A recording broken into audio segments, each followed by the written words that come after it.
Görüyorum da.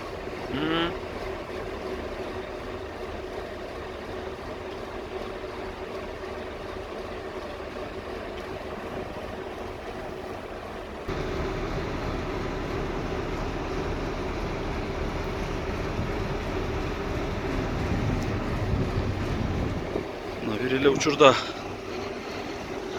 bir emes 3 kamaz kirpiçin jönötkөн Дачадагы 3-чү кирпич заводдун жетекчиси өзүбүздүн айыштабыз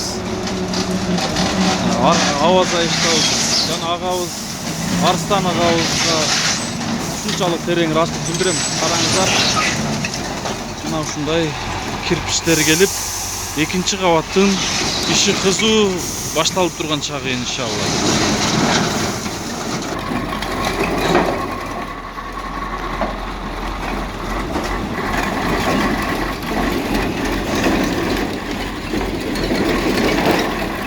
Бул жер, урматтуу мекендештер, муктаждарга, үй жайы жок, инвалидтерге салынып аткан муктаждар комплекси иншалла.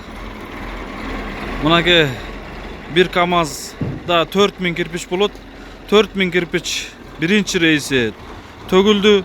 Бир эле учурда 3 рейс момундай кирпичин жөнөтүп аткан инсандар дагы жок эмес экен. Караңыздарчы. Мен бир кирпичтен элден улам кайрылып жүрсөм, бир эмес 10.000 кирпичин жөнөтүп аткан инсандар дагы аз эмес экен. Мынаке. Машалла. Алла разы болсун, ушундай инсандар көп болсун. Ушундай караңыздарчы, чоң заводду иштетип аткан жетекчилер кайдыгер карабастан жардам берип атышат иншалла.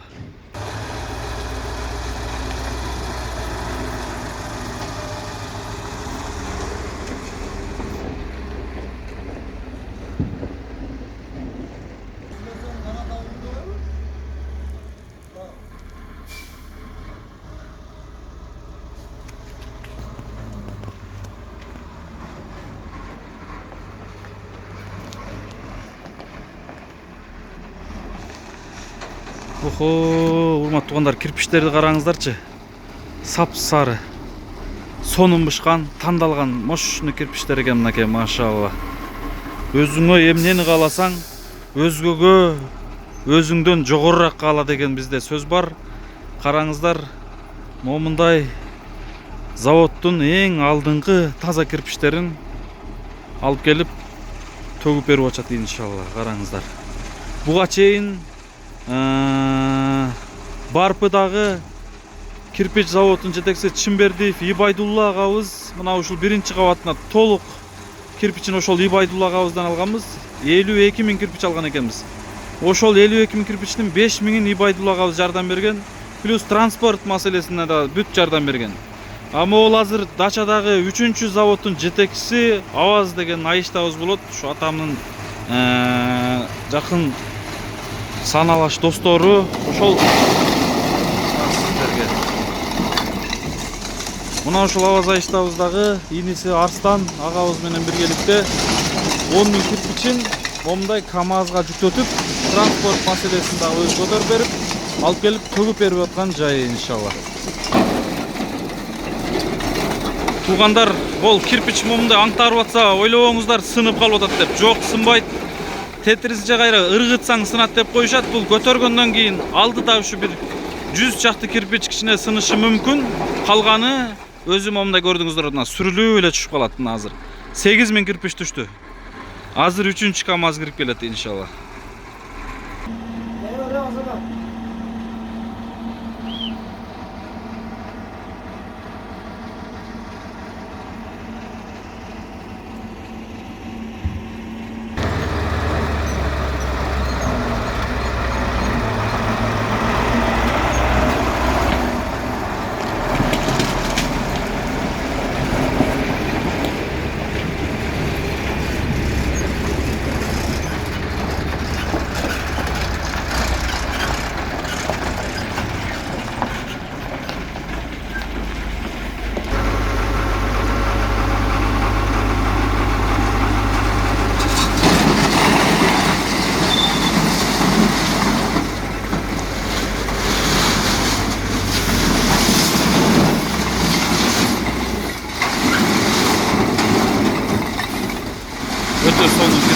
эле сапсыз сары караңыздар.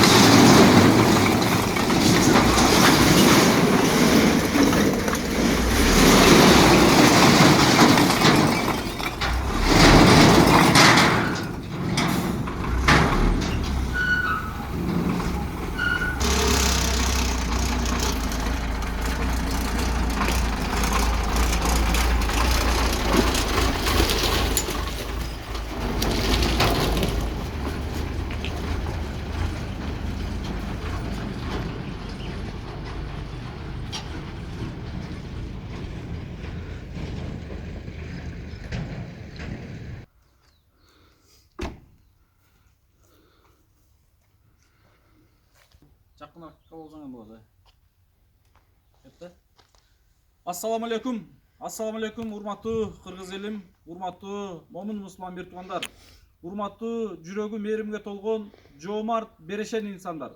Кудай буйруса биз Ак Ниет Аманат коомдук кайрымдуулук фонду быйыл 2019-жылы Жалал-Абад областынын Жалал Абад шаарына муктаждар комплексин салып атабыз. Былтыры 2018-жылы бир эле учурда бир эмес 6 үйгө, 6 үй бүлөгө, 6 участокту занимать этип, 6 жерге, Ош областына 2 үй, Жалал Абад областына 3 үй, Ысык Көл областына 1 үй салып, 6 жака материал ташып, бир аз ушундай кыйынчылык жаралган. Ошол маалда ниет болгон коомчулукка айтып чыкканбыз. Келерки жылы эгерде жер тилкеси, участок маселеси чечилген болсо, Кудай буйруса ушул быйыл салып аткан 6 үй бүлөнү бир участокко батыра тургандай комплекс салат элек деген ушундай бир идея пайда болгон. Ошол маалда бир ушундай идея жаралган. Анан эми ошол идеяны коомчулукка бөлүшүп чыксак, ушул Калмакчындык агабыз, бир тууганыбыз Бекболот деген агабыз ушул өзүмө деген алган ушу Жалал Абад шаарында участогун кеминде ушул жерде 7-8 миң доллар турат экен участокту сураштырсам. Ушул участокту менин сенин айткан азыркы ушул сунушуң аябай мага жакты. Эгерде ошончолук муктаждарга салып бере турган болсоң, мен ушул жерди берейин деп, ошол Бекболот агабыздын жер тилкени бөлүп берген. Алланын ыраазычылыгы үчүн деп. Ошол гос регистрде документин өткөрүп атканда дагы көптөгөн элдер көрүп алып ушунчалык таң калган, чын эле берип атасызбы деп. Ушундай март адамдар бар экен. Мына ошентип жаз айы келип, анан жаздын аягында, жайдын башталышында моминтип комплекс башталды. Бир эмес 10 үй бүлөгө, 9 үй бүлөгө лайыктуу муктаждарга комплекс салынат. Урматтуу мекендештер, бул жерде кимдер жашайт десеңиздер, бул жерде бизге окшоп, же сизге окшоп үй жайы жок инсандар. Биз мисалы бүгүнкү күндө бир эле күн бир батирлеп, же болбосо квартиралап, же болбосо бир кароосуз калган сарайларда, гараждарда жашап көрөлү, анан ошол муктаж инсандардын муктаждыгын сезебиз. Биз ага чейин сезбейбиз. Бүгүнкү күндө бетон гараждарда, кароосуз калган сарайларда көзүнүн жашы токтобой аткан энелер жашап атат. Урматтуу мекендештер, мына ошо энелерди үйлүү кылайлы деп ушул комплекс башталган. Анан ошентип комплекс башталып, мына бетонун ушул Калмакчындык, бизде азыр жогорку кеңеш депутат бар, Арапаев Азамат. Ошол агабыздагы 10 тонна цементин берди. Жалпысынан эмнеге 40 тоннадай цемент кетти. 52 миң кирпич кетти биринчи этажына толугу менен. Бул 52 миң кирпичти Барпыда Ибайдулла Чымбердиев Ибайдулла деген агабыздан алдык. Ошол агабыздагы өзүнүн жанынан 5 миң кирпичин берип, андан башка транспорт маселесине да жардам берген. Экинчи кабаты проекти да бар болчу, бирок бул экинчи кабатын кантип кылат элек, эми бул ушу биринчи кабатында бүтүрүп алсак чоң иш, буну кантип бүтүрөт элек деп ушундай ойлор болгон. Кудайга чексиз шүгүрлөр болсун. Кечээ күнү мына ушул Жалал Абадта Жиби деген бетон завод бар. Ошол бетон заводдун жетекчиси Борошов Бакыт деген агабызга кайрылганбыз. Ошол агабыз ушул жерге 160 миң сомдон ашык плитанын 50 миң сом акчасын гана биз төккөнбүз. Калганы менден садага. Ушул муктаждар үчүн жардам болсун деп мына кечээ плитасын келип коюп берип кетти. Анан чындыгында экинчи этаж уже чечилип аткан маалда ушунчалык мен сүйүндүм. Мына азыр Москвада иштеп аткан, Москвада эмгектенип аткан канчалаган элибиз бар. Мына азыр Дача деген бизде ушу Жалал Абадта Дачада бир эмес 3-4 завод бар. Ошол 3-чү заводдун жетекчиси Аваз деген өзүмдүн айыштан болот. Өзүм айыштама мен ушул кирпич маселеси боюнча кайрыла алган эмесмин. Чындыгында айтыштан уялганмын, сөзүмдү жеткире алган эмесмин. Бирок Кудайга шүгүр экен, Алла таалам Мен айттырбастан эле ошол Аваз Айыштабыз жана Аваз Айыштандын иниси Арстан агабыз экөө биригип сүйлөшүп, биз айтпасак деле өздөрү келишип, кеңешип, мына азыр бир эле учурда урматтуу мекендештер 10 000 кирпичин алып келип төгүп берип кетип атат. Мына балдарды жөнөтүп, водительдерди жөнөтүп, мына азыр кече плитасын коюлуптур. Бүгүн экинчи кабатынан сразу 10 000 кирпичин алып келип төгүп берип атат. Урматтуу мекендештер, мен кече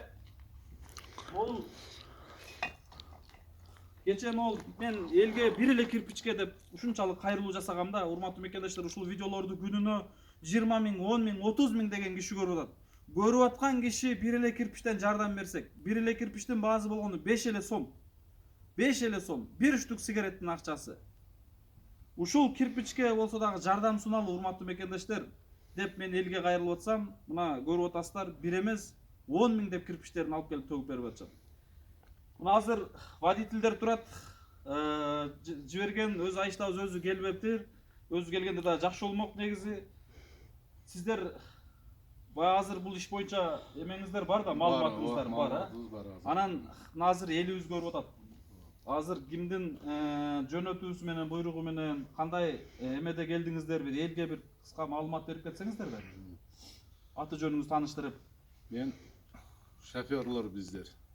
Мен Абибилла, Арстан, Азамат, Айшолу. Биз 3-чү заводдун атынан келдик. Бечелип Аваз деген адам. Мына 5-6 жылдан бери чогуу иштешебиз. Ушундай эксандарды бардык жокко эле кылып жүрөт ал адам. Мына жакында мөрзөлөргө берип атат, жетим балдар үйүнө берип атат. Биз ошол Аваз аканын атынан келдик. Аваз ака өзү Бишкекте болгон үчүн өзүңөр барып төгүп келгиле деп, мына 10 000 кирпичти бүгүн токтоосуз эле берки иштерди токтотуп, бул бардыгын бир кылып жөнөттү бизде. Ушу 3-чү заводдун атынан келген кыздар. Ушундай адамдар көбөйө берсин элибизде. Мына ак ниет фонду ушунга окшогон үкөлөр, Кыргыздын чыган жигиттери көбөйө берсин. Бири-бирибизге ошо муктаж болгон нерселерге жардам берип, ошондо Кыргызстаныбыз өнүгөт. Бардыгы ошо бири-бирибизди таштабастан, кимибиз каерде ач калып атабыз, ток калып атабыз, ошолорду байкап жүргөн ушунга окшогон ак ниет фондунун немелерге чоң ыраазычылык билдиребиз. Ошону менен катарына азыр эми иш билермен деп коет, ошол Аваз акага окшогон, Чимберликтерге окшогон завод, фабрикалары бар. Ошол адамдар ушундай кылып жардам бергениге Кудайга шүгүр. Ошолорго ыраазычылык билдиребиз. Ушундай кайрымдуулук фонддорго жардам берип жүрө бериңиздер. Жакшылык болсун, ар бир адамдын үйү болсун. Башында үй болсун. Ар бир адамдын башында үйү болсун. Иншалла айтканыңыз келсин. Азыр канчалаган энелерибиз Ошто бүгүнкү күндө кадимки бетон гаражда жашап аткан 89 жаштагы чоң атабыз бар. Кадимки 50 жаштан өтүп калган бир энебиз үй бүлөсү менен Ошто вагондо кадимкидей жашап атат. Мына ошондой энелер, ошолор биздин энелерибиз, аталарыбыз, биздин каныбыз бардыгы бир. Биз кыргызбыз. Кыргыз эч качан бири-бирин таштаган эл эмес туура. Кыргыз эзелтеден бери эч качан бири-бирин таштап койгон эмес. Бири-бирин сүдүрөп келген. Мына азыр ошону дагы да даңазалап көргөзүп атат да. Ушул муктаждарга жардам берип, мына ушул заводдун жетекчилери, мына Ибайдулла агабыз, мына азыр Айыштабыз, Аваз Айышта, Арстан ага, жана мына кече Борошов Бакыт деген агабыздын сөзүн уксаң ушунчалык бир денең титирейт да. Айтып атат, Кыргызстан азыр Жалал Абадта эң чоңдук боюнча салык төлөө боюнча экинчи орунда турат экен, чоңдук боюнча ошол завод. Салыкты өтө көп төлөйт экен да мамлекетке. Биз быйыл ошол өзүбүздүн прибылыбыздын 1%-ын кайрымдуулукка жумшаганы жылдын башында чечтик дейт. Миллиондон ашык бөлдүк дейт. Бирок быйылкы жылы биз ошончо муктаждарга жардам бериппиз дейт. Бирок биздин баягындай соода жагынан дагы рекорд коюппуз дейт. Биз мынчалык соода кылган эмес элек, ушунчалык быйыл ишибиз алдыга жүрүшүп, плиталарыбызды ушунчалык эл көп алып, кыскасы соода жүрүү боюнча рекорд койдук дейт да. Караңыздар, урматтуу мекендештер, урматтуу бир туугандар, садака эч качан байлыкты кемитпейт.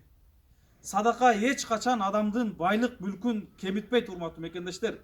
Сен бүгүн бирөөгө 1 сом берген болсоң, сага жараткан Аллахым эселеп кайтарат. Ишениңиздер. Мына бүгүн заводдун жетекчилери бир эмес 10 000 деп кирпичтерин алып келип берип атабы? Эртең Кудай буйруса буга чейин дагы бул инсандарга берип келген, дагы да берет. Анан кээ бир инсандар ойлойт дагы мындай да, мен берип атам, бирок бага бербей атат го дейт да. Жараткан Аллахтан бир гана бүгүнкү күндө адамдар акча күтүп калган да. Акча бербей атат го деши мүмкүн да. Урматтуу мекендештер, урматтуу туугандар. Мен бул сөзүм кимге тиешелүү экенин сөз ээсин таап алат. Сиз Аллахтан берип атканды акча деп күтпөңүз. Жараткан Аллахым сизге, бирөөгө сиз 1 сом берип атасыз, бирөөгө сиз 2 сом берип атасыз, жардам берип атасыз. Бирок ошол сиздин бергениңиздин кайтаруусу кандай деп түшүндүрсөм болот? Урматтуу мекендештер, сизге бүгүнкү күндө ошол берүүңүздүн артынан бир бакыт берип атат. Бир гана акча эмес, бакыт берип атат. Же болбосо мына өзүбүздүн жүргөнүбүз дагы амандык берип атат, урматтуу мекендештер. Бөөдө кырсыктан сактап атат. Эми бул нерсени айлантып келип жараткан Аллахым сизге кайтарып берип атат. Бир гана акча бербей атат го деп күтпөңүз. Ошондуктан кайрымдуу болуңуздар, ынтымак болуңуздар, биримдик болуңуздар. Биз бириксек, биз ынтымакташсак, Кыргызстанда көптөгөн үйсүз, жайсыз, кароосуз калган жайларда жашап аткан апаларыбыз үйлүү болот эле. Чындыгында үйлүү болот эле. Бул ишибизди токтотпойбуз. Кудай кааласа бул проектти бир эмес, дагы да бир 7 областка чейин кыдырабыз деген ниет бар. Эгерде кыргыз элибиз мына ушундай беришен инсандар колдоп турган болсо, биз эч качан чарчабайбыз албетте. Жараткан Аллахым ушул жумушка буйруп койгон экен. Бул ишти мен кылганым жок, урматтуу мекендештер. Бул ишти бир гана Аллахтын өкүмү менен, Алланын буйругу менен болуп атат. Алла Таалам бизди ушул ишке буйруп койгон экен, себепчи кылып койгон экен. Мына ушундай инсандардын себепкери менен Кудай буйрса эртең ушул жерде үйсүз, жайсыз инсандар үйлүү болуп атат. Анан дагы бир маселени айтып кетейин. Мен ушул инсандарга берип атам деп баяндай эме кылбашыбыз керек да. Мисалы кээ бир инсандар бар да, ушундай мен аркылуу берип атат, же болбосо менин атымдан үйлүү болуп атат деши мүмкүн да, же менин атымдан Индияга барып операция болуп келип атат деген адамдар бар да. Мен ошол инсандарга айтып кетейин, урматтуу мекендештер. Алар жараткан Аллахтан өзүнүн ырыскысын алып атат. Бирок сиздер аркылуу ырыскысын алып атат. Ойлобоңуз, мен ырыскымдан бөлүшүп атамын деп. Жок, урматтуу мекендештер. Кедейдин ырыскысын байдын берген ырыскысына бөлүп койгон дейт, урматтуу мекендештер. Ошондуктан биз өзүбүздүн Аллахтын берген момундай ырыскыларыбыздан бөлүшкөн болсок, Кудай буйрса Кыргызстанда эч бир инсан муктаж болбойт эле, иншалла. Сөзүм көп болуп кетти, чындыгында баа жүрөктө туйлуп аткан нерселерди айтып кеттим. Ушул үйлөр бүтүп кетсе экен, ушул жерде жашап аткан энелер үйлүү болуп калса экен деп баягындай безилдеп жүргөн жайыбыз да. Мына ушундай айышталарыбыздан, агаларыбыздан көп инсандар үлгү алса экен дейм да. Мындай заводдор көп. Мына азыр 2 эле завод жардам берди. Чымбердиевтер менен, анан мына ушул Печелев Аваз айыштабыз өзү жардам берип атат. Жалал-Абадта азыр эл жазып атат, эмне көп кирпичный завод көп деп эл жазып атат. Мен эмес, мен билип турам, бирок эл жазып атат. Эмне көп кирпичный завод көп. Эмнеге кирпичный заводдорго кайрылбай атат дейт да. Мына ошо башка заводдорго да кайрылып кетем да, урматтуу мекендештер. Эртең ушул иш бүткөндөн кийин өкүнүп калбайлы да. Кап, мен дагы ошол жерге 1000 болсо да кирпич берип коюп оптурмун. 500 кирпич болсо да жардам берип коюп оптурмун деп өкүнүп калышыбыз мүмкүн. Ошондуктан мен эч кимдин алдына барып кайрылбайм. Мен мына ушинтип эле элге кайрылуу жасап коем. Бирөөнүн эшигин барып такылдата элекмин ушумалга чейин. Эч кимдин эшигин барып такылдатып сурабайм. Болгону элге айтып коебуз. Эл эгерде нарагында болгон болсо жардамын бере берет. Мына ушундай айыштабыздай, агаларыбыздай инсандар көп болсун. Мен бул видеону эмне үчүн тартып атам? Ошондой заводдор көп. Цемент завод, кирпич завод, жана башка толтур арматура завод, эмне деген заводдор бар, фирмалар бар. Эмне деген бизнесмен инсандар бар. Ушул айыштабыздай эле канчалаган бизнесмендер бар. Ошолор көрүп, урматтуу мекендештер, үлгү алса экен, үлгү алыңыздар деп мен атайын тартып атам. Мен ал инсандарды мактап, элге көргөзүп тартып аткан жайым жок. Ошол инсандардан үлгү алайлы. Эмнебиз кем деп ойлонойлу деп мен атайын сиздерге жеткирип атам, урматтуу мекендештер. Сиздерге чоң рахмат. Анда эмесе ушул оптура ишиңерге киргип болсун. Чоң рахмат, чындыгында мен сөзүм менен жеткире албайм. Кайтпагыла, ушундай боорукерлик немелерди кыла бергиле. Ушу кыргыз элибиздин баардыгынын үйүндө үстүндө үй болсун. Жакшылык болсун. Эң туура айтасыз. Рахмат сиздерге да. Алла разы болсун. Мына Алла Тааланын буйругу менен бул ишти ар бир инсанга эле буйруп бербейт экен да. Сиздерге насип этип койгон экен, бүгүн келип кирпичти төгүп берип атасыздар. Болбосо ошол жерде толтура водительдер болсо керек. Сиздерге буйруп койгон экен, келип турасыздар. Сүйүнүп барабыз эми, биз дагы жардам кылдык дегенде барабыз. Мейли. Рахмат барыңыздарга, рахмат. Жакшы. Мына ушундай туугандар, барыңыздарга чоң рахмат. Аллах разы болсун. Ушул жетекчилерге, ушул заводдун ээлерине биз сөзүбүз менен ыраазычылыкты чындыгында жеткире албай турабыз. Сөзүбүз менен ыраазычылыкты эч качан жеткире албайбыз, урматтуу мекендештер. Биз эмес, ыраазычылыкты жараткан Аллахым берген болсун иншалла. Жараткан Аллахым сиздер бүгүн ушул үйлөргө бирди берсеңиздер, эселеп кайтарган болсун иншалла. Алла таалам сиздердин ишиңиздерге ийгиликтер болсун. Дайым ден соолукта болуңуздар. Дайым жолдо белде жүрөсүздөр. Бөөдө кырсыктан Кудайым өзү сактаган болсун. Жаман көздөн, жаман сөздөрдөн сиздерди сактаган болсун. Жараткан Аллахым ар бир ишиңиздерге ийгиликтерди коштогон болсун иншалла. Ажир эсепсиз соопторду жазган болсун иншалла. Барыңыздарга чоң рахмат. Ассаламу алейкум.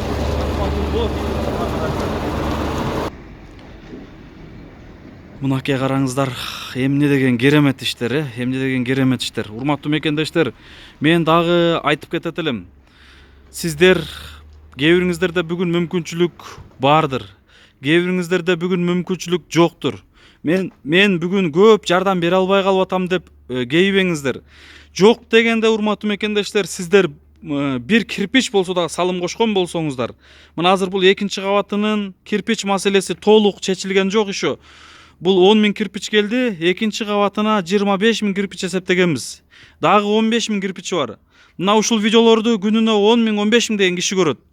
Сиз бүгүн бир кирпич болсо дагы салым кошуп койгон болсоңуз, эгерде чын ниетиңиз менен, ак ниетиңиз менен салым кошсоңуз, кадимки ушул берип аткан инсандардын алып аткан сообуна ылайыктуу соопко ээ болуп калышыңыздар толук ыктымал иншалла, урматтуу мекендештер. Ошон үчүн меники аз болуп калып атат. Мен аз берип калып атам. Мен аз жардам берсем эмне болмок эле деп ойлобоңуздар. Эгер бүгүн сиз бир кирпичке болсо дагы салым кошуп, же болбосо дараметиңиздер жетпеген болсо, жок дегенде ниет кылып коюңуздар, дуа кылып коюңуздар. Мына ошонуңуздарга дагы Аллах таалам эсепсиз соопторду жазат иншалла. Мен буга чейин бир кирпич боюнча бир эненин окуясын айтып бергенмин. Дагы бир кененчилик убакта айтып беремин. Бир кирпичтин алган сообу бир зданияга бир чоң соопко ээ болгон, бир чоң ишти жасаган инсандын сообу менен барабар соопко ээ болот да, бир энебиз ушу бир кирпич салым кошкону менен. Ошондуктан ниетке жараша дейт го бардыгы. Ниет калыс болсо, ниетке жараша болсо бардыгы иншалла жакшы болот. Барыңыздарга чоң рахмат. Экинчи кабаты мына азыр эми бетон плитанын берки жагында көрүнүп турат го, ошол жерлерине бетон менен плитанын замок деп коет экен. Замок сейсмопоискун куябыз, Кудай калса эртеңдерден, анан экинчи кабатынын кирпичи башталат иншалла. Барыңыздарга чоң рахмат. Мен дагы сиздерге бөлүшүп турам. Эмне жумуш болуп атат, кандай жумуш болуп атат, бардыгын сиздерге жеткирип турганы аракет кылам иншалла. Рахмат. Ар бириңиздердин асманыңыздар ачык болсун иншалла.